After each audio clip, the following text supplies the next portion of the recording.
yan ang aking antas. Mga nakabasil lang sa palabas, dinadaan sa sipag kaya yung iba na hintuan. Sinasakay ang karanasan, siksikan at malayo basta merong mauuwian. Magdadala ko ang aral ng kahapon sa kasalukuyan. Magiba man ang kutis ng dahil naiinitan. Mapapansin din ng iba kung anong aking taglay. Kailangan makisabay kapag nakitang matibay. Yung iba papasok parang anay sa pilitang inaabot. Isa din sa makakalusot.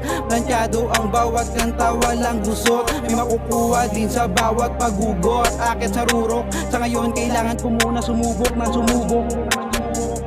Hindi pa popular kaya ito ay panay. Labas ng mga kanta, ilaw ng bumbilya, hindi na mamatay. Taas lang gustong magamit, lagpas pa sa sky. Hirap maminsan pero aking pang ginagamay. Hindi pa popular kaya ito ay panay. Labas ng mga kanta, ilaw ng bumbilya, hindi na mamatay. Taas lang gustong magamit, lagpas pa sa sky. Hirap maminsan pero aking pang ginagamay. Mababago din ang ihip, magmamarka din ako sa isip. Sa ngayon kailangan ko munang ipilit. Mapipili din sa pila, di na para sumingit. Maririnig din sa bawat paghirit. Ilan pa ba ang dapat na gawin para makaisa? Todo lagi ang laban, kasama na pati panabla. Sabi ni Uncle, tulugulan daw ang pagiging matyaga. Kahit ang daming natatawa, lagi daw aktibo. Puro tungkol sa nga rin ang ritmo. Kapag nakasulat ang pangalan, ang tanong kung sino ang tahimik kasi di ako pabibo. Palaisipan kung mapagbibigyan, pero lagi pinagtutuunan. Palaging nasa isip, makakarating din yan.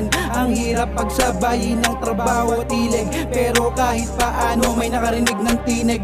Hindi pa popular kaya ito ay panay. Labas ng mga kanta, ilaw na